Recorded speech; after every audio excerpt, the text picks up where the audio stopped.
Le jour de son propre mariage, une jeune femme est forcée d'accepter un destin qu'elle n'a pas choisi. Son mystérieux fiancé vit isolé et semble cacher bien plus qu'il n'y paraît. Mais lors de la première nuit, il révèle un plan dangereux qui change tout entre eux. Si vous aimez les histoires d'amour et de romance, regardez jusqu'au bout, vous ne le regretterez pas. Abonnez-vous à cette chaîne et laissez un commentaire pour dire d'où vous écoutez cette belle histoire. Nous continuons. Élodie se réveilla ce samedi-là avec un serrement au cœur. La robe blanche suspendue à la porte de l'armoire ressemblait à une condamnation. C'était le jour où sa vie allait changer pour toujours, mais pas de la manière dont une mariée devrait le ressentir. Elle ne ressentait que le poids écrasant d'une obligation qu'elle n'avait pu refuser. 23 ans. Elle devrait être à l'université, en train de construire son avenir. Au lieu de cela, elle était sur le point d'épouser un homme qu'elle n'avait jamais vu. Un homme riche, reclus, qui dépendait d'un fauteuil roulant. Un homme qui, selon l'insistance de son père Jean-Pierre, était leur unique salut. Les dettes s'étaient accumulées rapidement. De mauvais investissements, des prêts au taux usurier. Leur demeure dans le quartier de Passy, à Paris, était sur le point d'être saisie. C'est alors que la proposition surgit. Un mariage qui résoudrait tout. Elle recevrait une somme généreuse. Elle n'avait qu'à accepter. La voiture qui l'emmena à la chapelle était discrète mais luxueuse. Élodie regarda Paris défiler par la fenêtre. La cérémonie serait intime, lui avait-on dit. Seulement les témoins nécessaires. La chapelle était belle et élégante, avec des vitraux qui filtraient la lumière. Il y avait peu de monde. Son père visiblement soulagé. Un homme plus âgé, à l'apparence sévère, qui l'observait d'un regard évaluateur. Et puis, lui. Raphaël de Montfort était assis dans un fauteuil roulant impeccablement poli, vêtu d'un costume sombre qui mettait en valeur ses épaules larges et une posture étrangement droite pour quelqu'un dans sa condition. Élodie ne savait pas à quoi s'attendre, mais certainement pas à cela. Il était jeune, peut-être 10 ans de plus qu'elle, avec des traits marqués et une expression totalement neutre. Ses cheveux sombres étaient coiffés en arrière, sa mâchoire était forte, et ses yeux bruns rencontrèrent les siens un bref instant avant de se détourner. Il n'y eut aucun échange de regards passionnés, aucun sourire. Seulement le silence pesant de 2 personnes accomplissant une obligation qu'aucune d'elles n'avait choisie librement. La cérémonie fut rapide. L'officier d'état civil lut les vœux traditionnels d'une voix monotone. Élodie répondit quand il le fallait, sa voix lui semblant lointaine. Raphaël fit de même, d'un ton grave et contrôlé.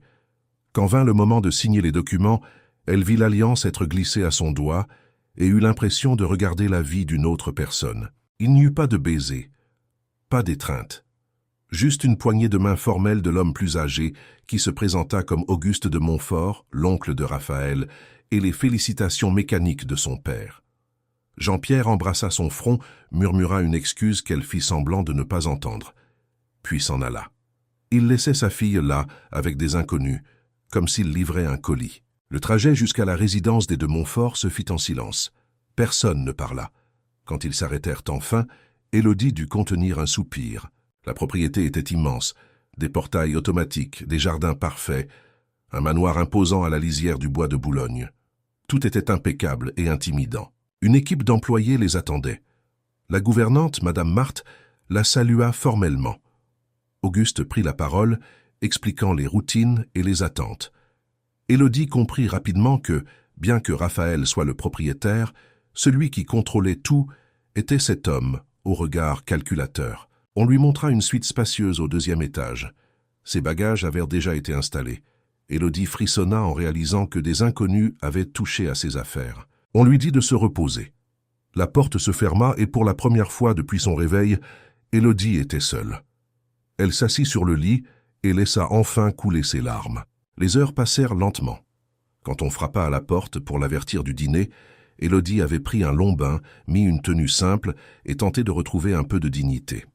Elle descendit les escaliers d'un pas incertain, suivant Madame Marthe jusqu'à une salle à manger formelle, où la longue table était dressée avec de la porcelaine fine et des couverts en argent. Raphaël était déjà là, installé à l'un des bouts de la table, Auguste à l'autre. Élodie fut dirigée vers une place à côté de Raphaël, et le dîner commença dans un silence presque absolu. La nourriture était excellente, mais elle parvenait à peine à avaler. Auguste faisait des commentaires occasionnels sur les affaires, sur l'agenda de la semaine suivante. Raphaël répondait par monosyllabes. Élodie ne dit rien. Quand ils eurent enfin terminé, Auguste se leva. Il regarda Élodie avec ce qui pourrait être interprété comme de la satisfaction. Puis, d'une voix qui portait le poids d'un ordre déguisé en suggestion, il dit qu'il espérait qu'elle comprenne l'importance de son rôle dans cette famille, que sa présence avait un but spécifique et que tous ici s'attendaient à ce qu'elle remplisse ses obligations avec sérieux. Élodie sentit son sang se glacer. Obligation. Le mot résonna dans son esprit, tandis qu'Auguste prenait congé et quittait la pièce. Elle resta là, paralysée, jusqu'à ce qu'elle entende la voix de Raphaël pour la première fois depuis l'hôtel. La première nuit dans une nouvelle maison devrait être entourée d'attentes, mais Élodie ne ressentait qu'un vide croissant dans sa poitrine. Quand Raphaël indiqua qu'il devait se rendre dans ses appartements, elle le suivit d'un pas automatique, comme un soldat marchant vers la bataille. Son cœur battait la chamade, et elle tentait de se préparer mentalement à ce qui allait suivre. La chambre de Raphaël se trouvait au rez-de-chaussée, une suite adaptée avec des portes larges et une salle de bain équipée de barres d'appui et d'une douche spéciale. Tout était discret mais fonctionnel. Il entra le premier, manœuvrant son fauteuil avec aisance, et lui fit signe de fermer la porte derrière eux. Élodie obéit, restant à distance. Son corps était tendu, prêt à refuser, à lutter si nécessaire. Mais alors, Raphaël fit quelque chose de totalement inattendu. Il fit pivoter son fauteuil pour lui faire face et, avec une expression fatiguée qu'elle n'avait pas vue auparavant, dit simplement « Tu peux te détendre, je ne te toucherai pas ». Elle silla confuse. Raphaël soupira, passa une main dans ses cheveux dans un geste qui révélait plus d'humanité que tout ce qu'elle avait vu de lui jusque-là. « J'ai besoin que tu comprennes certaines choses », continua-t-il, sa voix basse mais ferme. « Ce mariage n'est pas ce que tu penses. Ce n'est pas une question de désir, ni de pouvoir sur toi. C'est une question de survie. » Élodie resta silencieuse, assimilant l'information. Raphaël l'étudia un instant comme s'il évaluait à quel point il pouvait lui faire confiance. Puis, lentement, il commença à raconter une histoire qui allait changer complètement sa perspective sur la situation. « Il y a 5 ans, mes parents sont morts dans un accident de voiture sur l'autoroute A13. Du moins, c'est ce que tout le monde a cru. J'étais dans la voiture, c'est comme ça que j'ai fini dans ce fauteuil.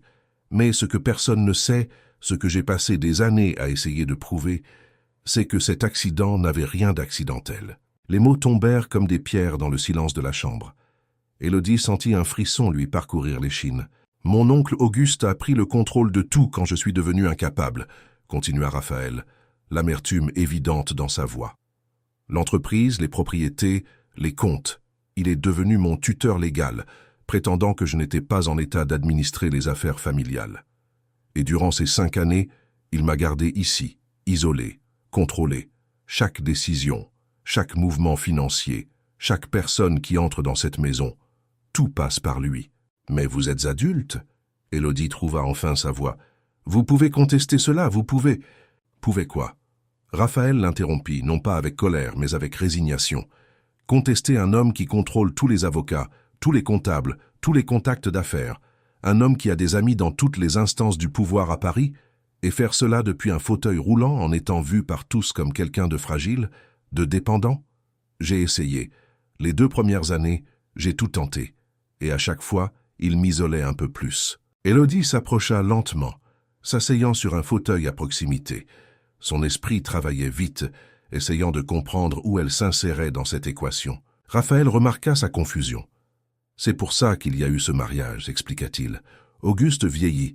Il veut s'assurer que lorsqu'il ne sera plus là, le contrôle de la famille continue. Il a besoin d'un héritier. Et moi, évidemment, je ne coopérais pas. Alors il a forcé la situation. Il t'a fait venir. » La vérité frappa Élodie comme un coup de poing. Elle n'était pas une épouse. Elle était une incubatrice. « Il s'attend à ce que nous ayons un enfant, » confirma Raphaël, voyant la compréhension sur son visage. « Un enfant qu'il pourra modeler dès le début, un héritier qu'il pourra contrôler comme il n'a jamais réussi à me contrôler totalement. Mais ce qu'il ne sait pas, c'est que j'ai passé ces 5 années à faire quelque chose qu'il n'a jamais imaginé. J'ai rassemblé des informations.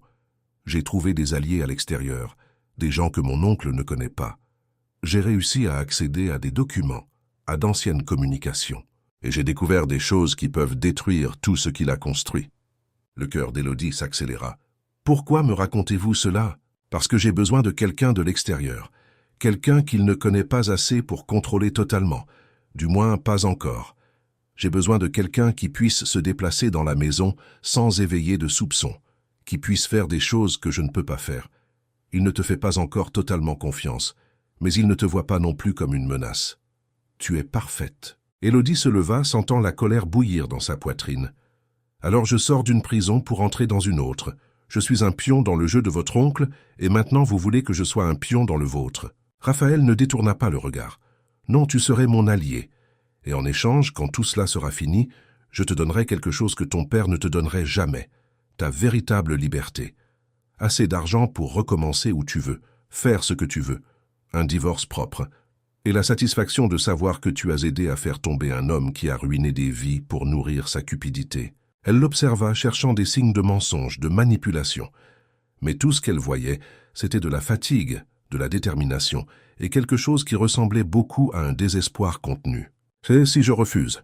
demanda-t-elle, bien qu'elle connaisse déjà la réponse. « Alors tu vivras dans cette maison comme il l'a prévu. Tu rempliras le rôle qu'il t'a assigné. Et je resterai prisonnier de cette guerre silencieuse, probablement sans jamais rien pouvoir prouver. » Le silence s'étira entre eux. Élodie pensa à son père, aux dettes, à la façon dont elle avait été vendue comme une solution pratique. Elle pensa à Auguste, à ses yeux calculateurs, à la façon dont il l'avait examinée comme une marchandise. Et elle pensa à cet homme devant elle, coincé dans un fauteuil roulant et dans une prison bien plus grande qu'elle ne pouvait l'imaginer. « Combien de temps ?» demanda-t-elle finalement. Raphaël sembla respirer pour la première fois depuis des minutes. « 6 mois, peut-être moins si nous parvenons à déplacer les bonnes pièces. J'ai déjà presque tout. J'ai juste besoin de quelques documents finaux, de quelques confirmations. Et je dois le faire sans qu'il s'aperçoive que je suis si proche du but. » Élodie ferma les yeux. 6 mois. 6 mois à faire semblant d'être une épouse obéissante, tout en travaillant dans l'ombre pour faire tomber l'homme qui contrôlait cette maison. C'était de la folie. C'était dangereux.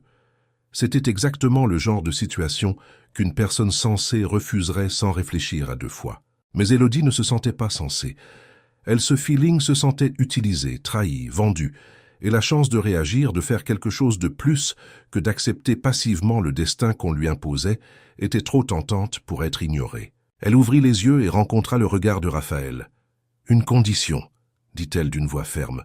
Quand tout cela sera fini, quand vous aurez obtenu ce dont vous avez besoin, je veux ma liberté. Je ne veux pas d'attache, pas d'obligation. Je veux pouvoir partir d'ici et ne plus jamais regarder en arrière. » Raphaël hocha lentement la tête. « Tu as ma parole. »« Les paroles ne signifient pas grand-chose venant d'un homme que je viens de rencontrer, » rétorqua Élodie. « Alors laisse mes actions parler, » répondit-il. « À partir de maintenant, nous sommes partenaires. Pas de mensonges entre nous, pas de jeu. Juste de l'honnêteté et l'objectif commun de sortir de cette situation. » Élodie tendit la main. Raphaël la serra et dans ce geste simple, un pacte fut scellé.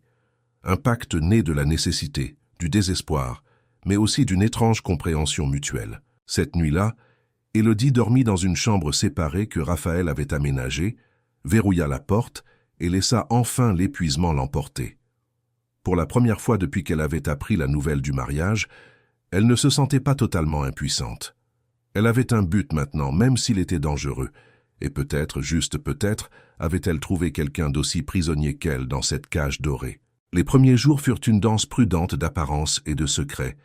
Élodie se levait tôt, prenait son petit déjeuner avec Raphaël et Auguste dans la salle à manger formelle et apprenait à naviguer à travers les attentes silencieuses de cette maison.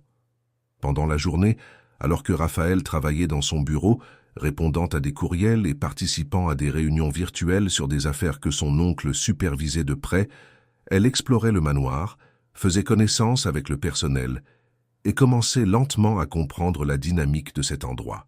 Auguste était toujours dans les parages. Pas de manière évidente, mais sa présence était constante. Il apparaissait au petit déjeuner, au dîner. Il posait des questions subtiles sur la façon dont Élodie s'adaptait, sur ce qu'elle faisait de ses journées, sur ses conversations avec Raphaël. Chaque question semblait anodine, mais Élodie apprit vite à en identifier le véritable but. Il évaluait, mesurait, s'assurait que tout suivait le scénario qu'il avait écrit. Madame Marthe fut la première à offrir quelque chose ressemblant à de la gentillesse authentique. Un après-midi, Alors qu'Élodie était assise dans le jardin à essayer de tout assimiler, la gouvernante apporta un thé et quelques biscuits faits maison. Elle s'assit à côté d'elle, respectant le silence quelques instants avant de parler. « Je sais que ce n'est pas facile, » dit Marthe, sa voix portant des années d'expérience dans cette maison. « Cette famille a ses particularités. Mais M. Raphaël, c'est un homme bon, différent de ce que beaucoup pensent. » Élodie regarda la femme plus âgée, cherchant à comprendre ce qu'elle disait réellement. Marthe soutint son regard un instant, puis le détourna, comme si elle en avait dit plus qu'elle ne le devait. Cette petite interaction resta gravée dans l'esprit d'Élodie. Combien de personnes dans cette maison savaient que quelque chose n'allait pas? Combien voyaient, mais ne pouvaient ou ne voulaient pas parler? La nuit, quand la maison se calmait enfin et qu'Auguste se retirait dans sa chambre au 3e étage, Élodie retrouvait Raphaël dans son bureau. C'était toujours tard, après 11 heures, quand ils étaient sûrs de ne pas être interrompus. Là, loin des oreilles indiscrètes, ils discutaient du plan. Raphaël possédait des dossiers organisés avec la méticulosité de quelqu'un ayant passé des années à monter un dossier.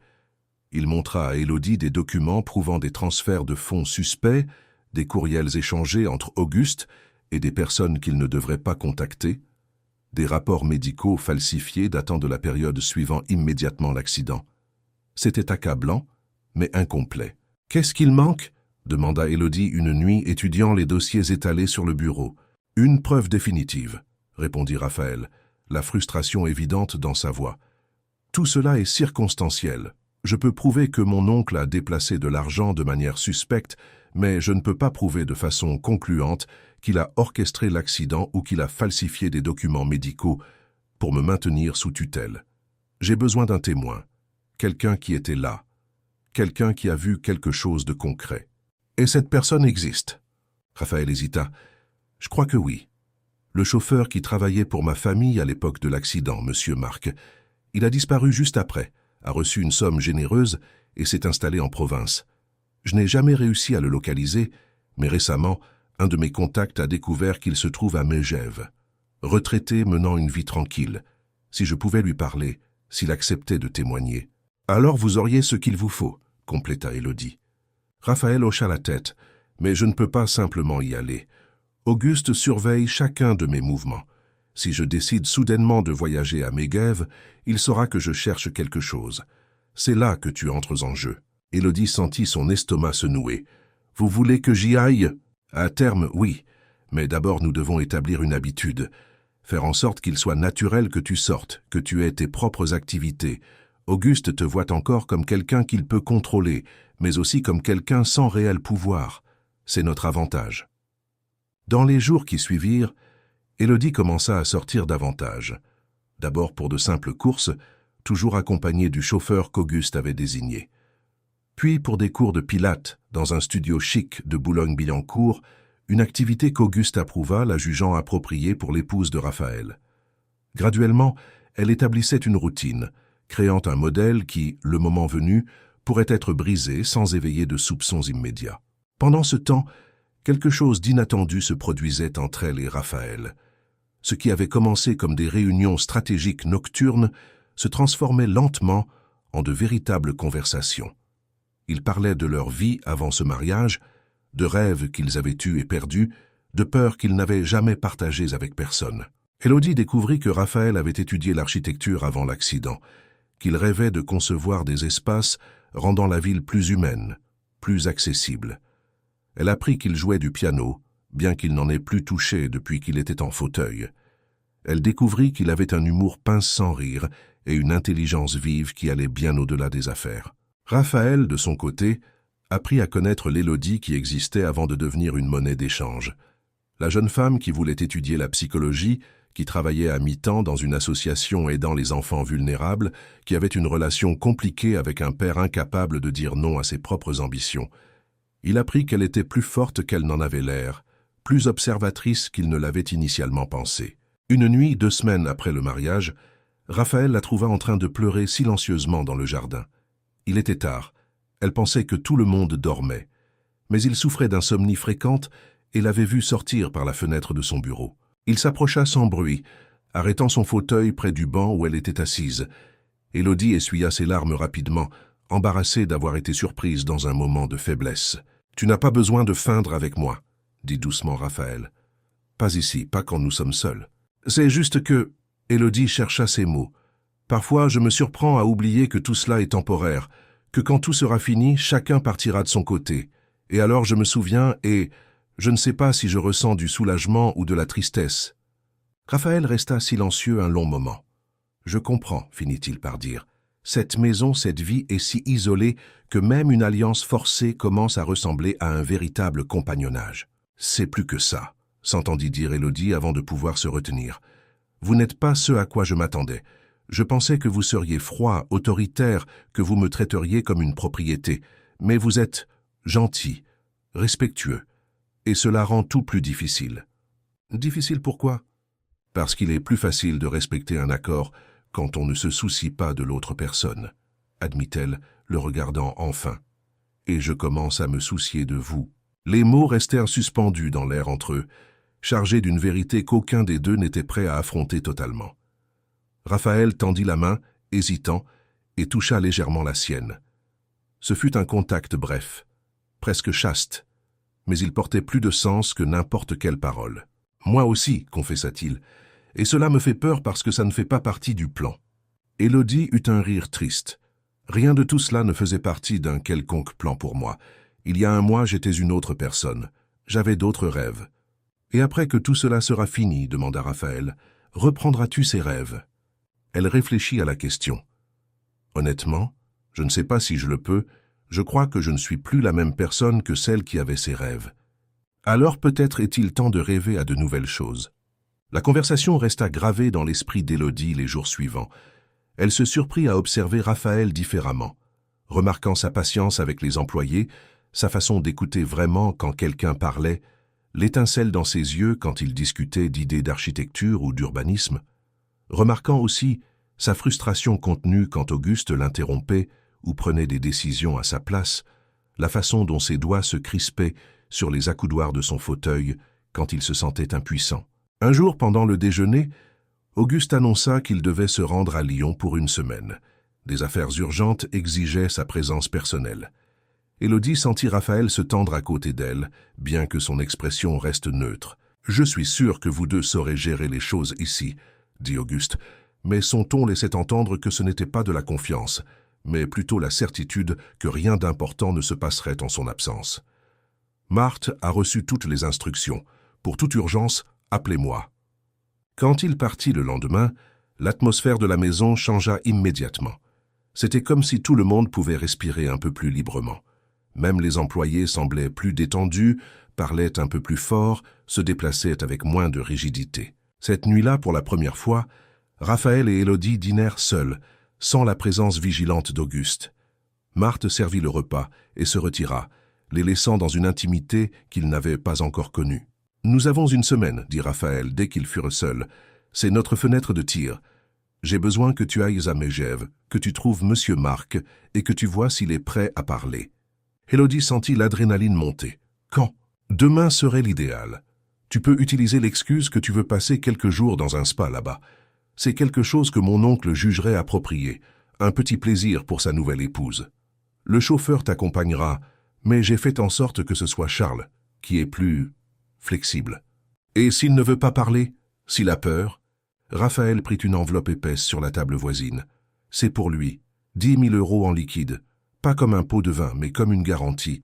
Dis-lui que s'il témoigne, il aura une protection, un soutien juridique, et cette somme en compensation de tout désagrément. » Et Élodie, il s'interrompit, son regard intense. « Si tu sens un danger, si quelque chose te semble suspect, tu pars immédiatement.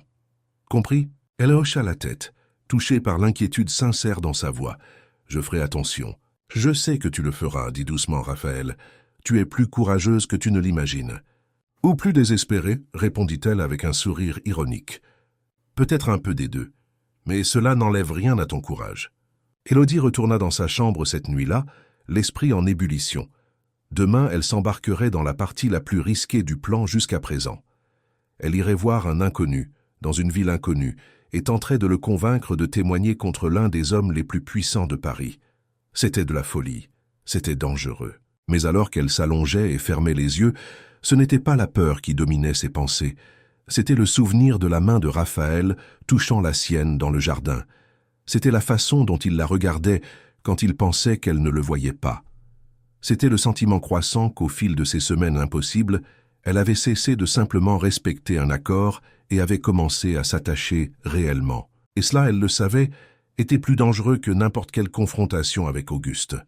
Car à la fin, quand tout serait résolu et qu'elle aurait sa liberté promise, partir ne serait plus aussi simple que prévu. Pas quand son cœur commençait à s'ancrer dans un endroit qu'elle n'aurait jamais dû appeler chez elle. La route vers Megève était sinueuse, coupant à travers des montagnes couvertes de sapins. Élodie observait le paysage, mais son esprit était fixé sur l'enveloppe lourde dans son sac, sur les mots qu'elle allait devoir prononcer. Charles, le chauffeur, entretint une conversation légère pendant le voyage. Raphaël avait dit qu'il était digne de confiance, l'un des rares à n'avoir jamais montré une loyauté excessive envers Auguste. Ils arrivèrent à midi. Le spa était discret et élégant. Élodie fit son enregistrement et attendit. Charles enverrait un message quand il aurait localisé M. Marc. L'attente fut une torture. Quand son téléphone vibra à 16 heures, elle faillit sursauter. Le message de Charles était bref. Il a accepté de discuter. Café sur la place centrale, 18 heures. Il sera seul, table près de la fontaine. Élodie répondit par un simple « OK » et commença à se préparer. Elle choisit des vêtements décontractés, rien qui n'attire trop l'attention. Elle prit l'enveloppe, vérifia son téléphone et descendit rejoindre Charles sur le parking. « Voulez-vous que je vous accompagne ?» proposa-t-il, mais Élodie secoua la tête. « Il vaut mieux que j'y aille seul, c'est moins intimidant. Mais restez dans les parages au cas où j'aurai besoin de vous. » Charles acquiesça, comprenant. « Je serai dans la voiture, de l'autre côté de la place. Au moindre problème, envoyez-moi un message. » La place était charmante, avec de vieux réverbères commençant à s'allumer au crépuscule et l'air froid de la montagne apportant l'odeur des pins. Élodie identifia facilement la fontaine, et là, à une table voisine, se tenait un homme aux cheveux gris d'une 60aine d'années, vêtu d'un manteau épais, une tasse de café à la main. Il la vit s'approcher, et quelque chose changea dans son regard. De la reconnaissance peut-être, ou de la peur. Élodie s'assit en face de lui sans demander la permission. « Monsieur Marc ?» demanda-t-elle doucement. Il hocha la tête, ses doigts serrant la tasse. « Le jeune homme de la voiture a dit que vous vouliez me parler des de Montfort. Je pensais ne plus jamais avoir à entendre ce nom. »« Je sais que c'est difficile, » commença Élodie, gardant une voix basse et calme. « Et je sais que vous devez avoir vos raisons pour vous être éloigné, mais j'ai besoin de votre aide.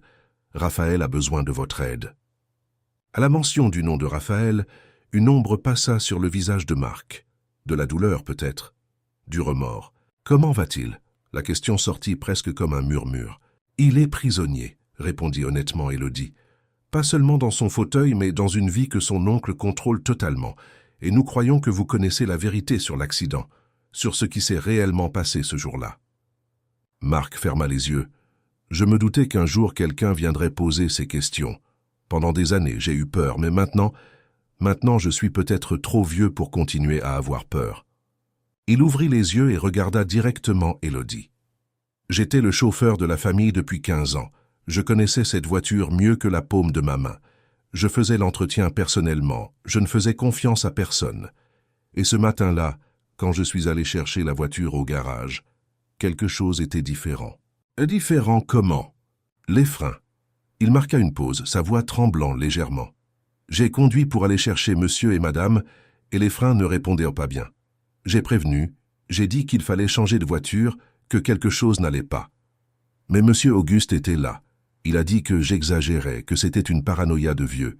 Il a insisté pour qu'ils partent à cet instant, qu'ils avaient un rendez-vous important. » Élodie sentit son cœur s'emballer. « Et vous les avez laissés partir ?» Marc avait les larmes aux yeux désormais. « J'étais un chauffeur. Ils étaient mes patrons. Monsieur Auguste m'a regardé d'une façon qui disait clairement que je n'avais pas le choix. Alors je suis resté, et monsieur Raphaël a pris le volant. Il était rentré de l'université ce week-end-là. Il voulait passer du temps avec ses parents. Il a proposé de conduire. Et Auguste le savait? Je ne sais pas.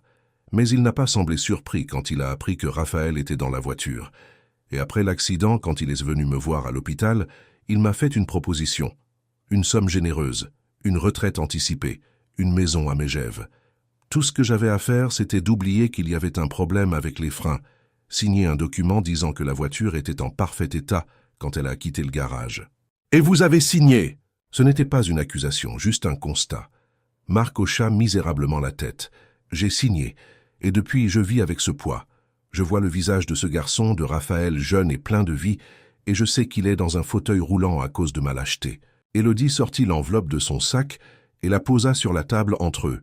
« Ce n'est pas un pot de vin, » dit-elle fermement. « C'est une garantie.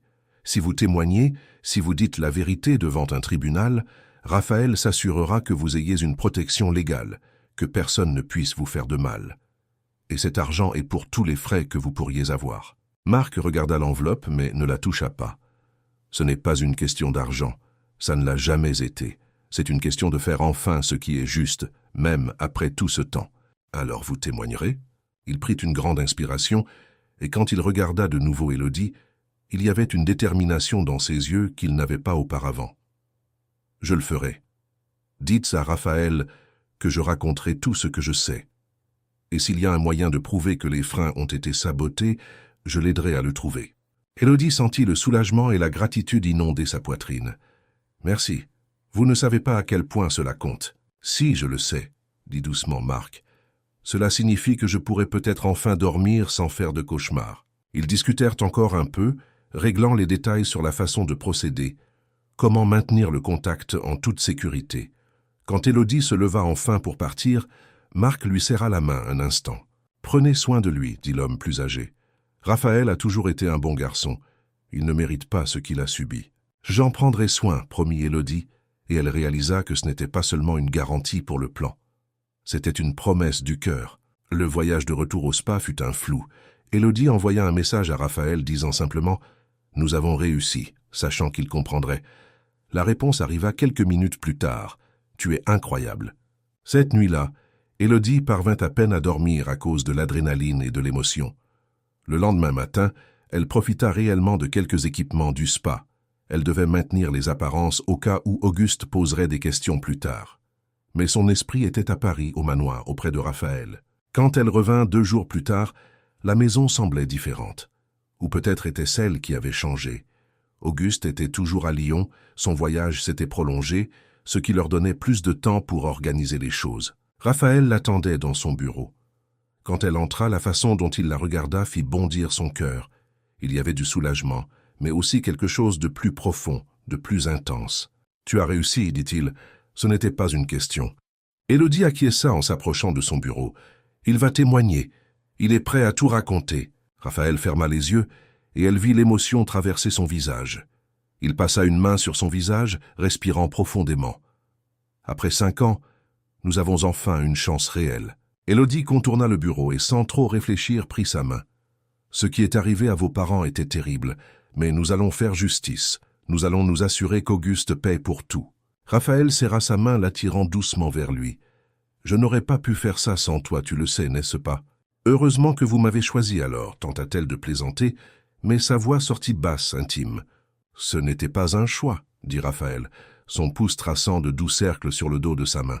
« Ton père, il était celui qui était disponible au bon moment. Mais t'avoir ici, te connaître, c'est la meilleure chose qui soit sortie de tout ce gâchis. » Élodie sentit des larmes lui piquer les yeux. « Raphaël, nous devons parler de ça, de nous. » Il l'attira encore plus près, jusqu'à ce qu'elle soit pratiquement sur ses genoux, ses jambes touchant le côté du fauteuil. « Je sais que nous devrions garder nos distances. Je sais que cela complique tout. Mais, Élodie, je ne peux plus prétendre que tu es juste une alliée, que ce n'est qu'un accord. »« Moi non plus, » admit-elle, sa main libre allant vers son visage, traçant sa mâchoire. « J'essaie de me rappeler que c'est temporaire, que quand tout sera fini, je partirai. Mais la vérité, c'est que je ne veux plus partir. » Raphaël prit son visage entre ses 2 mains, la forçant à le regarder. « Alors ne pars pas. Quand tout cela sera fini, quand nous aurons notre liberté, reste. Pas comme une partie d'un accord, pas comme une obligation. Reste parce que tu le veux. Et si vous changez d'avis? Et si, quand vous n'aurez plus besoin de moi ?» Il l'interrompit en l'attirant dans un baiser qui contenait des semaines de tension, de résistance, de sentiments réprimés. Ce fut intense et doux à la fois, une promesse et une demande. Quand ils s'écartèrent, ils étaient tous deux essoufflés. « Je ne changerai pas d'avis » murmura Raphaël contre ses lèvres. « Ce n'est pas de la gratitude, ce n'est pas de la convenance, c'est réel. Tu es la première chose réelle que j'ai depuis 5 ans. » Élodie l'embrassa de nouveau.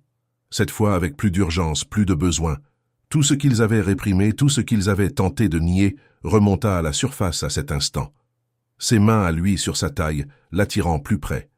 Les siennes dans ses cheveux, le retenant comme si elle avait peur de le laisser partir. Quand ils s'arrêtèrent enfin haletant, Élodie posa son front contre le sien. « C'est de la folie, murmura-t-elle. Je sais. Cela peut tout compliquer. Je sais. Et pourtant, compléta-t-il, je m'en fiche. J'ai passé trop de temps à ne faire que ce qui était censé, ce qui était sûr, et regarde où cela m'a mené. Il est peut-être temps de faire quelque chose de fou. » Élodie rit, un son léger et authentique qui fit sourire Raphaël également. « Alors soyons fous ensemble. » Cette nuit-là, ils dînèrent de nouveau ensemble, mais cette fois pas seulement comme des partenaires de complot. Il y avait une nouvelle intimité entre eux, une connexion qui allait au-delà de la stratégie. Ils discutèrent de l'avenir, de ce qu'ils feraient quand Auguste ne serait plus une menace. Raphaël parla de retourner à l'architecture, peut-être de travailler sur des projets d'accessibilité urbaine. Élodie mentionna reprendre ses études, peut-être enfin faire sa faculté de psychologie. « Et nous ferons cela ensemble ?» demanda Raphaël, sa voix portant une vulnérabilité qu'elle entendait rarement. « Ensemble », confirma Élodie, entrelaçant ses doigts aux siens sur la table. Les jours suivants furent un mélange étrange de planification stratégique et de découverte émotionnelle. Ils avaient le témoignage de Marc, mais ils avaient besoin de plus. Ils avaient besoin des documents originaux de la voiture, des rapports de police de l'accident, des transferts financiers qu'Auguste avait effectués juste après avoir pris le contrôle. Élodie commença à aider plus activement, utilisant son accès à la maison, pour chercher discrètement des documents qu'Auguste aurait pu garder. Elle apprit à être prudente, à brouiller ses pistes, à passer pour une simple épouse curieuse de l'histoire de la famille quand quelqu'un lui demandait ce qu'elle faisait. Madame Marthe, perspicace comme toujours, remarqua le changement entre Élodie et Raphaël. Un matin, alors qu'elle aidait Élodie à choisir une robe pour un événement social auquel il devait assister, elle commenta nonchalamment. « C'est bon de voir la maison revivre. Monsieur Raphaël semble différent, plus léger. » Élodie regarda la gouvernante à travers le miroir. « Vous travaillez ici depuis longtemps, n'est-ce pas ?»« Depuis avant l'accident, » confirma Marthe. « J'ai vu cette maison changer. J'ai vu Monsieur Raphaël changer, et j'ai vu beaucoup de choses qu'une personne sensée garderait pour elle. » Les deux femmes échangèrent un regard dans le miroir. Élodie prit une décision. « Si un jour je vous demandais votre aide, m'aideriez-vous » Marthe ne répondit pas immédiatement. Elle remit la robe sur le cintre, lissa un pli imaginaire. « Cela dépend de l'aide et du motif. Si c'était pour faire justice, pour protéger Raphaël. » La gouvernante regarda enfin Élodie directement. « Alors oui, je vous aiderai. » Cette petite victoire, cet allié inattendu, donna plus de confiance à Élodie. Ils n'étaient pas totalement seuls dans cette épreuve. Il y avait des gens qui voyaient, qui savaient que quelque chose n'allait pas, qui attendaient le bon moment pour agir. Mais le temps pressait. Auguste allait bientôt rentrer de Lyon et avec lui, la surveillance constante et l'impossibilité de se déplacer librement. Il devait accélérer le plan, rassembler tout ce qu'il pouvait avant que la fenêtre ne se referme. Et tandis qu'il faisait cela, travaillant côte à côte avec l'objectif commun d'exposer la vérité, Élodie et Raphaël construisaient aussi quelque chose qu'aucune stratégie n'avait prévu. Ils construisaient les bases d'un avenir qui commençait à sembler non seulement possible mais inévitable. Un avenir où ce mariage forcé deviendrait un véritable choix, où l'accord temporaire se transformerait en un engagement réel. Parce qu'au final, parfois les choses les plus vraies naissent des circonstances les plus improbables.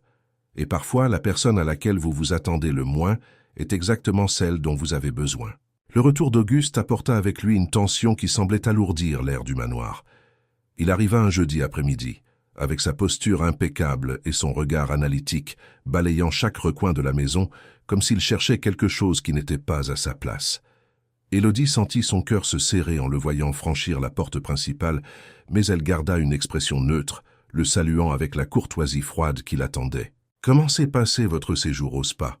demanda Auguste pendant le dîner, sa voix décontractée mais ses yeux fixés sur elle avec intensité. « Reposant, » répondit Élodie, gardant un ton léger. Les massages et les soins étaient exactement ce dont j'avais besoin. Mais Ève est magnifique à cette époque. Et toi, mon cher neveu, Auguste tourna son attention vers Raphaël. Comment vont les affaires? Des décisions importantes dont nous devrions discuter? Tout est sous contrôle, répondit Raphaël avec la même neutralité qu'il pratiquait depuis des années. J'ai maintenu le cours des opérations tel qu'établi. Auguste acquiesça, semblant satisfait, mais Élodie remarqua quelque chose dans son langage corporel qui la mit en alerte. Soupçonnait-il quelque chose? Ou était-ce seulement sa paranoïa habituelle? Dans les jours qui suivirent, Auguste semblait être partout à la fois. Il observait plus attentivement, posait des questions plus précises, apparaissait à des heures inattendues. Élodie et Raphaël durent être encore plus prudents, limitant leur conversation à des messages codés envoyés via une application cryptée que Raphaël avait installée sur leurs 2 téléphones. Pendant ce temps, le plan progressait. Raphaël avait contacté discrètement un avocat de confiance, quelqu'un en dehors du cercle d'influence d'Auguste. Maître Henri Thévenet était connu pour accepter des dossiers difficiles et pour sa réputation impeccable. Après avoir examiné les documents que Raphaël avait rassemblés au fil des ans, il accepta de le représenter, mais fut direct quant au défi. « Nous avons besoin de plus que des témoignages et des preuves circonstancielles », dit Maître Thévenet lors d'un appel vidéo sécurisé que Raphaël passa depuis son bureau pendant qu'Auguste était en réunion à l'extérieur. « Il nous faut les rapports originaux de l'accident, les dossiers médicaux non falsifiés et idéalement une preuve concrète que les freins ont été sabotés. » « Et comment obtenons-nous cela ?» demanda Élodie, participant à l'appel aux côtés de Raphaël. « La voiture existe-t-elle encore ?» interrogea Maître Thévenet. Raphaël fronça les sourcils. « Elle a été envoyée à la casse après que l'assurance a tout traité, mais... » Il marqua une pause, un souvenir refaisant surface. « Mon père avait un ami, un inspecteur d'assurance, Édouard Petit. Il avait des doutes à l'époque. Il avait mentionné vouloir enquêter davantage. Mais il a été poussé à clore le dossier rapidement. « Auguste !» devina Élodie. Raphaël hocha la tête. Il a de l'influence dans beaucoup de compagnies d'assurance, mais peut-être qu'Édouard a gardé quelque chose. Des copies personnelles, des photos, des notes. Cela vaut la peine de vérifier, approuva Maître Thévenet. Essayez de localiser cet homme et soyez discret. Si Auguste s'aperçoit que nous montons un dossier, il pourrait détruire toute preuve subsistante. La tâche de retrouver Édouard Petit échut à Élodie. Utilisant l'excuse qu'elle s'intéressait à l'histoire de la famille, elle commença à poser des questions anodines à Madame Marthe et à d'autres employés de longue date. Ce fut Marthe qui, finalement, lui donna l'information cruciale. « Monsieur Édouard venait ici, parfois, avant l'accident, » dit la gouvernante tout en préparant le thé dans la cuisine. Il était très ami avec Monsieur Antoine, le père de Raphaël. Après l'accident, il a essayé de rendre visite plusieurs fois, mais Monsieur Auguste trouvait toujours des excuses pour les conduire. Finalement, il a arrêté d'essayer. « Savez-vous où il habite ?» demanda Élodie, essayant de paraître simplement curieuse. Marthe l'étudia un instant, puis sortit un vieux carnet d'un tiroir. « J'avais gardé cette adresse. J'ai pensé qu'un jour cela pourrait être important. » Elle déchira la page et la donna à Élodie. Il n'est jamais trop tard pour poser les bonnes questions. Élodie prit le papier, éprouvant de la gratitude et quelque chose proche de l'affection pour cette femme, qui en savait clairement plus qu'elle ne le laissait paraître. « Merci, Marthe. Faites juste attention, ma petite, » avertit la gouvernante la voix basse. « Monsieur Auguste n'est pas un homme qui pardonne ce qu'il considère comme une trahison. »« Je sais, » assura Élodie, « et je ferai attention. » Trouver un moment pour rendre visite à Édouard sans éveiller les soupçons fut un défi. Auguste était plus vigilant que jamais, et Élodie sentait son regard sur elle constamment.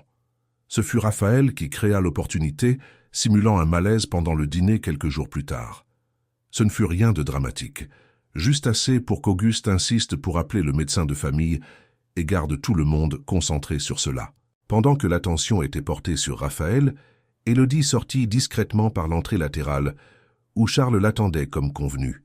Ils firent vite, se rendant dans un quartier résidentiel de Boulogne-Billancourt, où Édouard Petit vivait dans un appartement modeste. L'homme qui ouvrit la porte était plus âgé qu'Élodie ne l'avait imaginé, approchant sans doute des 70 ans, avec des cheveux totalement blancs et des yeux vifs qui l'évaluèrent avec prudence. « Monsieur Édouard, je m'appelle Élodie. Je suis l'épouse de Raphaël de Montfort. » La mention du nom fit changer instantanément le visage de l'homme. Il regarda de chaque côté, comme pour vérifier si quelqu'un les observait, puis lui fit signe d'entrer rapidement. L'appartement était rempli de livres et de papiers, organisé mais clairement habité par quelqu'un vivant seul depuis longtemps. Édouard la guida vers le salon, lui proposa un café qu'elle déclina poliment. « Comment va le garçon » demanda-t-il, s'asseyant dans un fauteuil usé.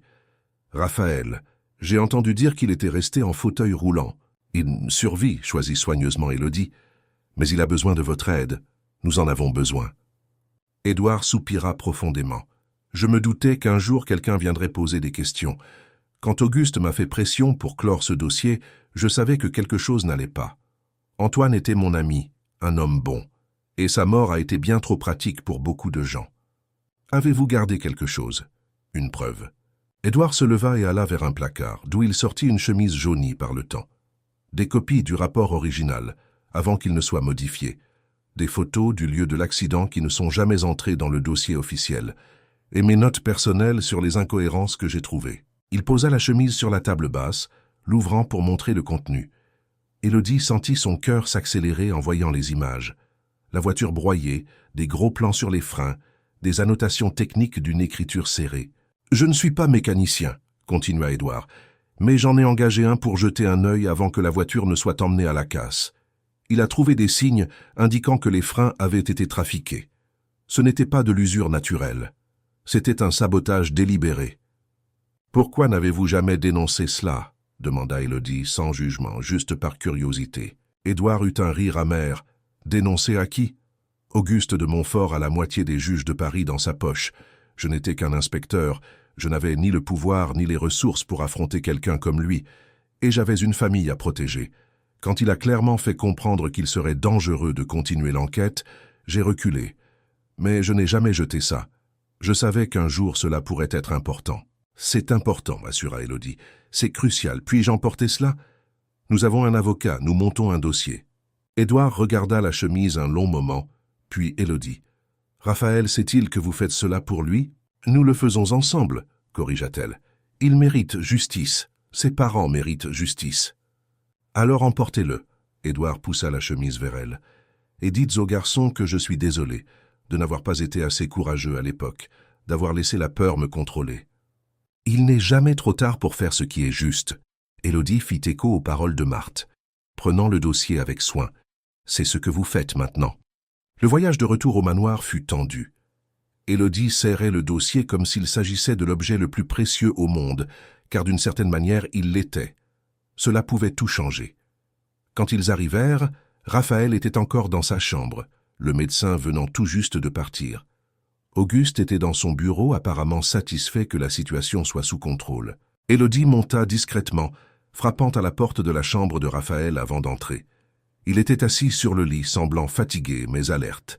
Quand il vit le dossier dans ses mains, ses yeux s'illuminèrent. « Tu as réussi. » Ce n'était pas une question, mais Élodie acquiesça quand même. « Tout est là, photos, rapports, preuves de sabotage. C'est ce qu'il nous fallait. » Raphaël prit le dossier, feuilletant les documents avec des mains qui tremblaient légèrement. Quand il arriva aux photos des freins sabotés, il ferma les yeux. « 5 ans, murmura-t-il. 5 ans à y croire sans pouvoir le prouver. » Élodie s'assit à côté de lui sur le lit, posant sa main sur son épaule. « Maintenant, nous le pouvons. Nous avons Monsieur Marc, nous avons ses documents, nous avons les relevés financiers que vous avez rassemblés. Maître Thévenet a dit que c'était suffisant. Quand le faisons-nous? Quand confrontons-nous Auguste ?» Raphaël la regarda, et Élodie vit de la détermination mêlée à quelque chose proche de la peur.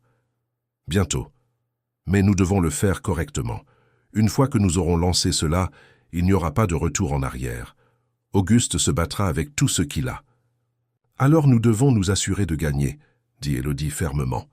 Ils passèrent le reste de la nuit à planifier chaque détail. Maître Thévenet serait informé dès le lendemain des nouvelles preuves. Ils auraient besoin d'une protection policière au moment de tout rendre public, car ils ne savaient pas comment Auguste réagirait. Monsieur Marc serait ramené à Paris et gardé en lieu sûr, jusqu'à ce qu'il soit nécessaire de témoigner. C'était un plan solide, mais risqué. Tout pouvait mal tourner de 1000 façons différentes, mais pour la première fois depuis qu'Élodie était entrée dans cette maison, elle sentait qu'ils avaient une chance réelle. Cette nuit-là, avant de retourner dans sa propre chambre, elle embrassa Raphaël profondément, versant dans ce baiser tout l'espoir et la peur qu'elle ressentait. Quand ils se séparèrent, elle murmura « Nous allons réussir, et quand tout sera fini, nous aurons la vie que nous méritons. Ensemble », ajouta Raphaël tenant son visage entre ses mains. « Quoi qu'il arrive, nous l'affronterons ensemble. » Mais dans le couloir sombre, derrière la porte close, une ombre se déplaçait silencieusement. Auguste avait remarqué l'agitation inhabituelle dans la maison, les conversations chuchotées, les regards échangés. Et un homme qui avait bâti un empire sur le contrôle et la manipulation n'était pas arrivé là où il en était en étant négligent. Il savait que quelque chose se tramait, et il était sur le point de découvrir exactement quoi. Le calme avant la tempête touchait à sa fin, et bientôt, tous les secrets soigneusement gardés seraient exposés à la lumière crue de la vérité. La question était, qui sortirait victorieux quand la poussière retomberait enfin? L'explosion vint de là où Élodie s'y attendait le moins. Le lendemain matin, elle descendit pour le petit déjeuner comme elle le faisait toujours, essayant de maintenir une apparence de normalité. Mais quand elle entra dans la salle à manger, elle trouva Auguste assis en bout de table avec une expression qui lui glaça le sang. Devant lui, étalés sur la nappe en lin impeccable, se trouvaient des documents. Elle en reconnut certains immédiatement. C'étaient des copies des preuves que Raphaël avait rassemblées. « Asseyez-vous, dit Auguste, sa voix dangereusement calme. Je pense que nous avons beaucoup de choses à nous dire. » Élodie sentit la panique monter dans sa gorge, mais elle s'efforça de garder sa contenance. Elle s'assit lentement, ses yeux cherchant Raphaël. Il n'était pas là. « Où est Raphaël ?» demanda-t-elle, essayant de garder une voix ferme. « Dans sa chambre, sous surveillance, » répondit Auguste nonchalamment, comme s'il parlait de la pluie et du beau temps. « J'ai pensé qu'il valait mieux avoir cette conversation en tête-à-tête d'abord. Après tout, vous et moi devons arriver à un arrangement. » Il prit l'un des documents, l'étudiant avec une expression contemplative. « Je dois l'admettre, je suis impressionné. Je ne pensais pas que mon neveu avait en lui une telle capacité de planification. 5 ans à rassembler des preuves, à établir des contacts, à monter un dossier. Et vous, ma chère Élodie, vous vous êtes révélée être bien plus que la jeune femme naïve et désespérée que votre père m'a vendue. » Son ton était presque admiratif, mais il y avait une menace sous-jacente qui mit chaque nerf d'Élodie en alerte. « Que voulez-vous, Auguste ?» Il sourit, mais il n'y avait aucune chaleur dans ce sourire. « Ce que j'ai toujours voulu, le contrôle, l'ordre, la certitude que l'héritage des de Montfort continuera de la manière que j'ai établie. Mais je vois maintenant que vous n'allez pas coopérer volontairement. Nous devons donc trouver une solution alternative. » Auguste se leva, marchant lentement autour de la table, jusqu'à être trop près d'Élodie. Elle résista à l'impulsion de reculer. « Vous avez 2 options, » continua-t-il. « La première, vous prenez une somme très généreuse que je suis prêt à vous offrir, vous signez quelques documents renonçant à tout droit sur la famille de Montfort et vous disparaissez. Raphaël sera dévasté, bien sûr, mais il est plus fort qu'il n'en a l'air. Finalement, nous trouverons une solution plus coopérative pour la continuité de la famille. » « Et la deuxième option ?» parvint à demander Élodie, bien qu'elle sache déjà qu'elle n'aimerait pas la réponse. « La deuxième est beaucoup plus désagréable. Voyez-vous, ces preuves que vous avez rassemblées sont impressionnantes, mais elles ne sont pas incontestables. J'ai de meilleurs avocats, des contacts plus puissants. Je peux faire disparaître tout cela, et je peux faire bien plus encore. Votre père, par exemple, doit encore de l'argent à des gens très dangereux. Ce serait dommage que ces créanciers deviennent soudainement moins patients. » La menace était claire, et Élodie sentit la colère bouillir dans ses veines. « Vous menacez ma famille. »« Je propose une affaire, » corrigea Auguste. « Les affaires impliquent toujours des conséquences pour les parties qui ne coopèrent pas. » Avant qu'Élodie ne puisse répondre, la porte de la salle s'ouvrit brusquement. Raphaël entra, poussant son fauteuil roulant avec force, le visage tordu par la fureur. Derrière lui, 2 agents de sécurité semblaient indécis sur la conduite à tenir. « Enlève tes mains d'elle !» rugit Raphaël, sa voix portant une autorité qu'Élodie n'avait jamais entendue auparavant. Auguste s'écarta nonchalamment, comme s'il n'était pas inquiet. « Ah, neveu, tu es réveillé, je vois. J'espérais avoir plus de temps pour cette conversation avant de t'inclure. » Raphaël arrêta son fauteuil entre Auguste et Élodie, dans une position protectrice claire. « Tu as forcé mes dossiers. »« Tes dossiers ?» Auguste rit. « Rien dans cette maison n'est à toi, Raphaël. Tu n'y existes que par ma bienveillance. Et cette petite conspiration que vous avez montée s'arrête maintenant. »« Non, dit Raphaël avec fermeté. Ce qui s'arrête maintenant, c'est ton contrôle. Tu as tué mes parents. Tu as saboté la voiture, orchestré tout cela. Et quand j'ai survécu, tu m'as gardé prisonnier pour pouvoir contrôler tout ce qu'ils avaient en bâti. » Auguste perdit un peu de sa superbe, ses yeux se rétrécissant. Prouver cela sera très difficile. Pas quand nous avons des témoins. Pas quand nous avons les rapports originaux de l'accident. Pas quand nous avons des preuves médico-légales de sabotage, rétorqua Raphaël. Et avant que tu ne penses à faire disparaître ces preuves, sache que des copies sont déjà chez notre avocat à la police et chez des journalistes de 3 publications différentes. S'il arrive quoi que ce soit à l'un de nous, tout sortira automatiquement. C'était un coup de poker risqué. Une partie était vraie. Maître Thévenet avait des copies, mais la partie sur la police et les journalistes était un bluff. Élodie retint son souffle, attendant de voir si Auguste y croirait. L'homme plus âgé resta silencieux un long moment, évaluant la situation. Puis il fit un pas en arrière, ses traits reprenant leur masque de contrôle civilisé. « Vous ne savez pas dans quoi vous vous embarquez, » dit-il froidement. « J'ai bâti cet empire. J'ai protégé le nom de Montfort quand ton père gaspillait tout dans des projets idéalistes qui n'auraient jamais été rentables. J'ai fait ce qui était nécessaire. »« Tu as tué ton propre frère !» cria Raphaël, et pour la première fois, Élodie vit des larmes dans ses yeux. « Pour de l'argent, pour le pouvoir, tu as condamné ton neveu à grandir sans parents. »« C'était un accident, » insista Auguste, mais il y avait une fêlure dans sa voix maintenant. « Je n'ai jamais voulu que tu sois dans la voiture. C'était malheureux. » L'aveu voilé resta suspendu dans l'air comme une confession. Élodie vit Raphaël absorber ses paroles, vit la douleur et la colère lutter sur son visage. « Malheureux !» répéta Raphaël, sa voix basse et dangereuse. « Tu as tué mes parents et tu as failli me tuer, et tu appelles ça malheureux ?» À cet instant, la porte s'ouvrit de nouveau. Madame Marthe entra, suivie par Charles, et à la surprise d'Élodie par 2 policiers en civil. « Monsieur Raphaël, dit calmement Marthe, les officiers que vous avez demandés sont arrivés. » Auguste regarda autour de lui, réalisant qu'il était cerné. « Vous ne pouvez pas faire ça, dit-il, mais pour la première fois, il y avait de l'incertitude dans sa voix.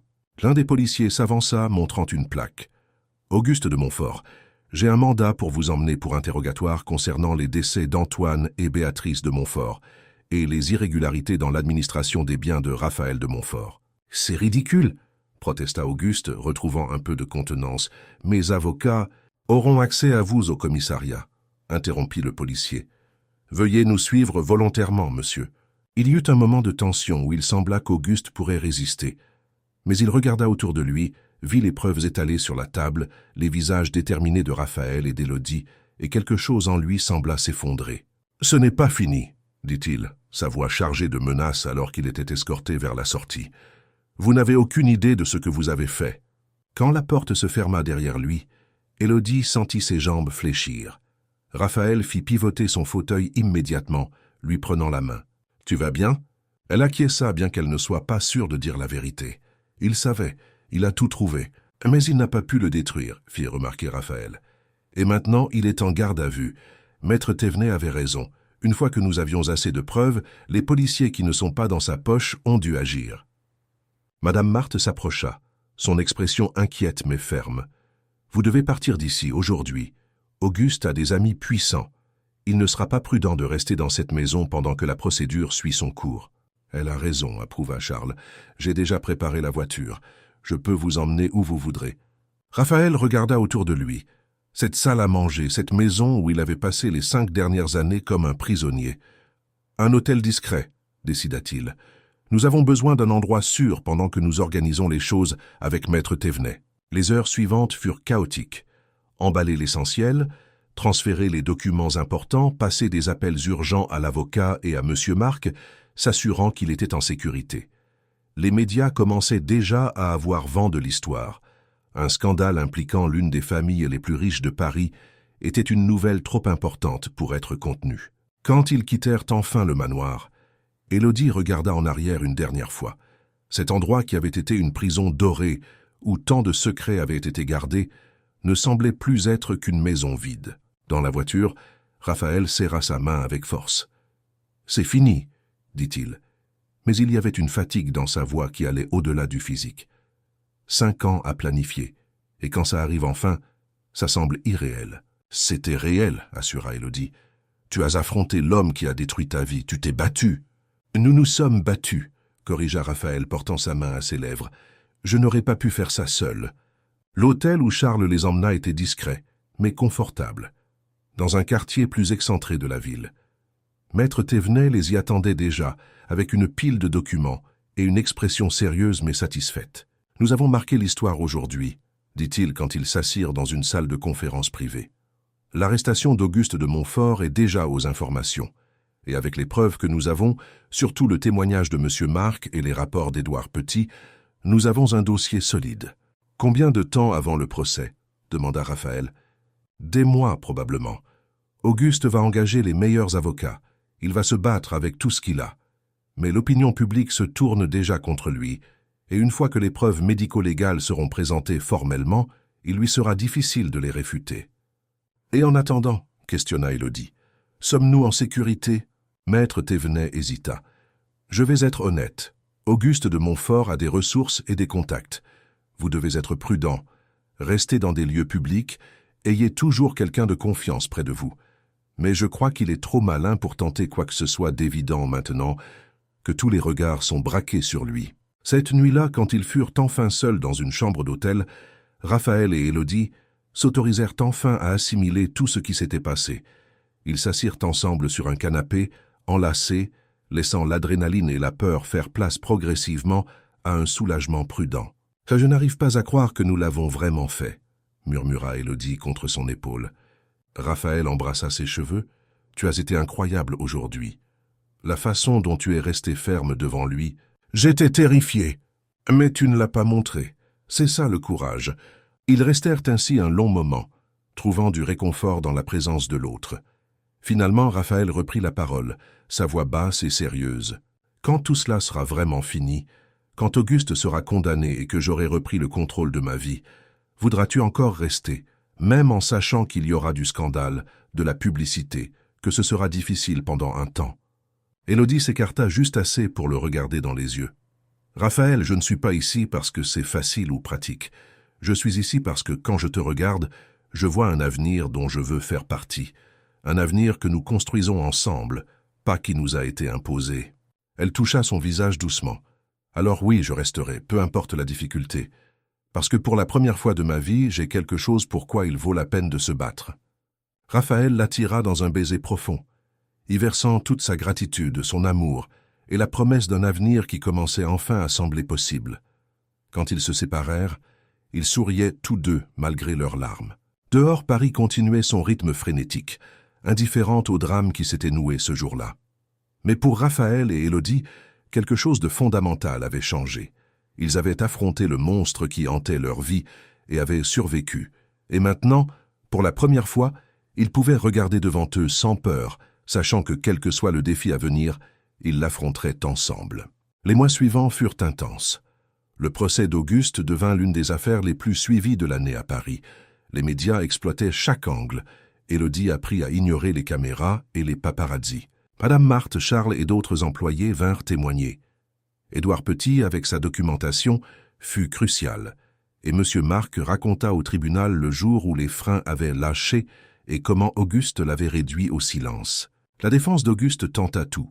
Ils mirent en doute la crédibilité des témoins, suggérèrent que Raphaël était mentalement instable après l'accident, insinuèrent qu'Élodie était une opportuniste courant après l'argent de la famille. Maître Thévenet réfuta chaque argument avec des preuves solides et le récit cohérent qu'ils avaient construit au fil des mois. Le moment décisif survint quand les experts médico-légaux présentèrent leurs analyses de la voiture. Même après 5 ans, les signes de sabotage étaient sans équivoque. Les freins n'avaient pas lâché naturellement. Ils avaient été délibérément compromis. Et la chronologie montrait que seul Auguste avait à la fois le mobile et l'opportunité. Élodie n'oublierait jamais le moment où le verdict fut lu. Assise à côté de Raphaël dans la salle d'audience, elle serra sa main si fort que ses articulations en devinrent blanches. Quand le juge déclara Auguste coupable d'homicide volontaire, de complot et de fraude, elle sentit le corps de Raphaël se détendre à ses côtés, comme si un poids qu'il portait depuis des années venait enfin d'être retiré. 25 ans de prison. Ce n'était pas la perpétuité, mais Auguste de Montfort était déjà un homme d'un certain âge. Il passerait probablement le reste de sa vie derrière les barreaux. Alors qu'il était emmené par les gardes, il regarda Raphaël une dernière fois. Il n'y avait plus de menace dans son regard, seulement l'amertume de quelqu'un qui voyait son empire s'effondrer. À l'extérieur du tribunal, la presse était en délire. Maître Thévenet fit une déclaration brève et professionnelle. Raphaël, avec Élodie à ses côtés, dit simplement « Justice a été faite, mes parents peuvent enfin reposer en paix. » Mais la fin du procès ne fut pas la fin du voyage. Auguste condamné, Raphaël reprit le contrôle total des affaires. L'entreprise était en bon état, mais elle avait besoin d'une nouvelle direction. Raphaël surprit tout le monde en restructurant l'entreprise. La moitié des bénéfices serait désormais versée à une fondation au nom de ses parents, axée sur l'accessibilité urbaine. Il recruta de nouveaux cadres et commença à travailler personnellement sur des projets d'architecture accessible. Élodie, de son côté, s'inscrivit enfin à l'université de psychologie. Les cours étaient stimulants, surtout avec toute l'attention médiatique qui pesait encore sur elle, mais ils étaient aussi libérateurs. Pour la première fois de sa vie, elle faisait quelque chose entièrement par choix, et non par obligation ou nécessité. Un jour, 3 mois après le verdict, Élodie rentra de ses cours et trouva Raphaël dans le jardin. Il avait engagé un paysagiste pour redessiner l'espace, le rendant plus accessible, avec des allées plus larges et des zones de repos à différents niveaux. C'était un travail en cours, tout comme eux. « J'ai besoin de te demander quelque chose », dit Raphaël quand elle s'approcha, sa voix portant une hésitation inhabituelle. Élodie s'assit sur un banc proche, lui accordant toute son attention. « Tu peux demander. » Il prit une grande inspiration. « Notre mariage a été conclu sous de fausses circonstances. Tu as été forcé, j'étais désespéré. Et bien que ce soit devenu quelque chose de réel pour nous, légalement et émotionnellement, tu n'as jamais eu la chance de choisir vraiment. » Élodie sentit son cœur se serrer, ne sachant pas où cela allait mener. Raphaël continua, sortant une enveloppe de la poche latérale de son fauteuil. « J'en ai parlé à Maître Thévenet. Il a préparé les papiers du divorce. Tu peux les signer quand tu veux, sans complications, sans exigence. Tu auras ta liberté totale, exactement comme je te l'avais promis au début. » Il tendit l'enveloppe et Élodie la prit avec des mains tremblantes. Pendant des mois, elle avait imaginé ce moment, elle l'avait attendu. La liberté qui lui avait été promise, la chance de recommencer sans les liens d'un mariage né de la nécessité. Mais maintenant, tenant ses papiers, tout ce qu'elle ressentait était une profonde tristesse. « C'est ce que tu veux ?» demanda-t-elle, sa voix sortant plus basse qu'elle ne l'aurait voulu. « Me voir partir ?»« Non !» répondit immédiatement Raphaël, son visage montrant une vulnérabilité brute. « Mais je ne veux pas que tu restes par obligation, ou parce que tu sens que tu me dois quelque chose. Je veux que tu aies le choix que tu n'as jamais eu auparavant. » Élodie regarda l'enveloppe dans ses mains, puis l'homme devant elle. L'homme qui était devenu son meilleur ami, son confident, son amour. L'homme qui, même quand tout était en jeu, pensait d'abord à sa liberté à elle. Lentement, elle déchira l'enveloppe en deux, laissant les morceaux tomber au sol entre eux. « J'ai déjà fait mon choix, dit-elle fermement, et je te choisis, toi. Je nous choisis. Pas parce que je le dois, pas parce que j'y ai été forcé, mais parce que quand j'imagine mon avenir, tu y es, dans chaque détail. » Raphaël la regarda avec une expression mêlant choc, soulagement et amour. Élodie s'agenouilla devant lui prenant les mains. « Mais tu as raison sur une chose, continua-t-elle. Notre premier mariage n'a pas été un choix. C'était une transaction, une nécessité. » Alors, elle prit une grande inspiration, sentant des larmes de bonheur commencer à poindre. « Raphaël de Montfort, veux-tu m'épouser? Pour de vrai cette fois? Avec des vœux que nous choisissons, lors d'une cérémonie que nous planifions, entourés des gens que nous aimons ?» Raphaël eut un rire qui était à moitié un sanglot, l'attirant sur ses genoux. « Oui, 1000 fois oui. » Ils s'embrassèrent là, dans le jardin en pleine transformation, scellant une promesse qui, cette fois, était totalement la leur.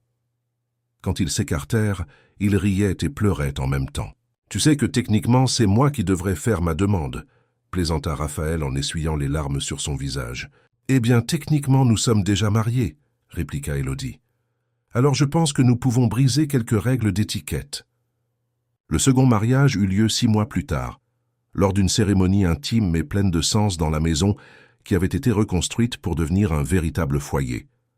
Madame Marthe aida à tout organiser, émue de voir le bonheur remplir ses couloirs autrefois vides. Charles fut l'un des témoins. Monsieur Marc était présent, pouvant enfin regarder Raphaël dans les yeux sans le poids de la culpabilité. Le père d'Élodie était là aussi. Sa relation avec lui était compliquée, et le resterait sans doute toujours, mais avec l'aide de la thérapie qu'elle avait entamée, Élodie apprenait à établir des limites saines.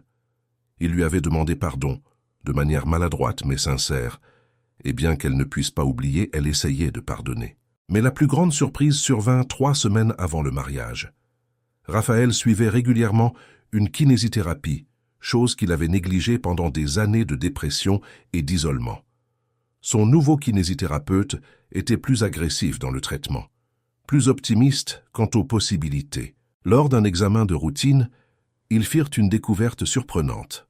La lésion de la moelle épinière de Raphaël, bien que sévère, n'était pas totalement irréversible comme les médecins l'avaient initialement pensé. Il y avait eu une mauvaise gestion médicale dans les premières années, des traitements qui auraient pu être tentés mais ne l'avaient pas été. Avec une chirurgie et une rééducation intensive, il y avait une chance, petite mais réelle, de retrouver une certaine mobilité. Il n'y a aucune garantie, avait prévenu le spécialiste.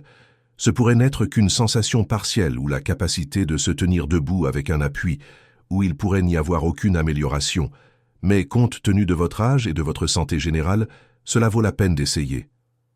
Raphaël regarda Élodie, cherchant son avis. Elle lui prit la main, la serrant fort. « La décision t'appartient, dit-elle.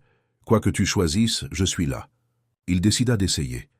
La chirurgie fut longue et complexe, suivie de mois de rééducation douloureuse. Il y eut des moments de frustration, des envies d'abandonner. Mais Élodie était toujours là, l'encourageant quand il le fallait, le consolant quand il échouait, célébrant chaque petite victoire. Et finalement, miraculeusement, des progrès commencèrent à apparaître. D'abord seulement une sensation revenant là où il y avait auparavant un engourdissement, puis un mouvement d'un orteil qui fit pleurer Raphaël de joie. Graduellement, après des mois de travail intense, il récupéra une force partielle dans ses jambes. Le jour du second mariage, Raphaël n'était pas dans son fauteuil roulant. Il marchait lentement, aidé de béquilles et d'appareils orthopédiques, chaque pas exigeant concentration et effort. Mais quand il arriva à l'hôtel et vit Élodie dans sa robe blanche, choisie par elle-même cette fois, chaque goutte de sueur et chaque moment de douleur en valurent la peine. Elle marcha vers lui, non pas au son de la marche nuptiale traditionnelle, mais sur une chanson qu'ils avaient choisie ensemble, parlant de nouveaux départs et de secondes chances. Quand ils se retrouvèrent à l'hôtel, Raphaël prit ses mains, trouvant son équilibre. « La première fois que j'ai fait cela, dit-il lors des vœux qu'il avait écrits, je faisais une transaction. J'accomplissais une obligation. Mais aujourd'hui, devant tous ceux que nous aimons, je te choisis. Pas parce que j'en ai besoin, mais parce que je le veux. Parce que tu m'as montré que la force ne consiste pas à ne jamais tomber, mais à se relever chaque fois que l'on tombe. Parce que tu vois non seulement qui je suis, mais qui je peux devenir. » Élodie pleurait ouvertement désormais. « Quand on m'a amené à ce premier mariage, répondit-elle, je me sentais comme une pièce d'échec déplacée sur l'échiquier d'un autre. Mais tu m'as montré que j'ai toujours eu le pouvoir de choisir, même quand il semblait que ce n'était pas le cas. Tu m'as donné non seulement la liberté, mais le courage de choisir mon propre chemin. Et je te choisis, toi, aujourd'hui et tous les jours à venir. » Quand ils furent déclarés mari et femme pour la seconde fois, le baiser fut différent. Il n'avait pas l'urgence désespérée du premier, ni le poids des secrets et des complots. C'était simplement de l'amour, pur et choisi. La fête fut une célébration non seulement de leur union, mais de tout ce qu'ils avaient surmonté. Madame Marthe versa des larmes de bonheur. Charles fit un discours émouvant sur le courage et la justice. Et quand Raphaël dansa avec Élodie, s'appuyant partiellement sur elle, partiellement sur une canne, personne n'avait les yeux secs. Des mois plus tard, alors qu'Élodie révisait pour ses examens et que Raphaël finalisait le projet d'un nouveau centre de rééducation, ils s'autorisèrent à regarder en arrière et à voir tout le chemin parcouru. « Est-ce que tu regrettes ?» demanda Élodie une nuit. « Quoi donc ?»« Tout ça, le plan, le risque. » Raphaël l'attira plus près de lui. « Je ne regrette pas une seule seconde, parce que tout cela nous a menés ici, et je n'échangerai notre place actuelle pour rien au monde. » « Même si j'ai mangé tout le chocolat que tu gardais en réserve ?» plaisanta-t-elle. « D'accord, peut-être que je regrette ça, rit-il. » Ils restèrent ainsi enlacés, parlant de l'avenir. Peut-être voyager, peut-être adopter un chien, peut-être quand ils seraient prêts à grandir la famille. Mais pour l'instant, il suffisait d'être libre, d'être heureux, d'être choisi et de choisir en retour. Car au final, ce qui avait commencé comme un mariage forcé, né du désespoir et de la nécessité, s'était transformé en la chose la plus vraie que l'un ou l'autre ait jamais connue. Un partenariat basé sur le respect, la confiance et l'amour véritable. Un avenir construit non sur des obligations, mais sur des choix conscients faits chaque jour. Et tandis que la nuit tombait sur Paris, apportant avec elle la promesse d'un nouveau jour, Élodie et Raphaël dormaient enlacés, enfin en paix, enfin libres, enfin complets, non pas malgré tout ce qu'ils avaient traversé, mais grâce à cela. Parce que parfois, les histoires les plus improbables deviennent les plus vraies. Et parfois, une fin heureuse n'est pas une question de point de départ, mais de courage pour choisir son propre chemin, même quand tout semble contre vous. Et quand vous trouvez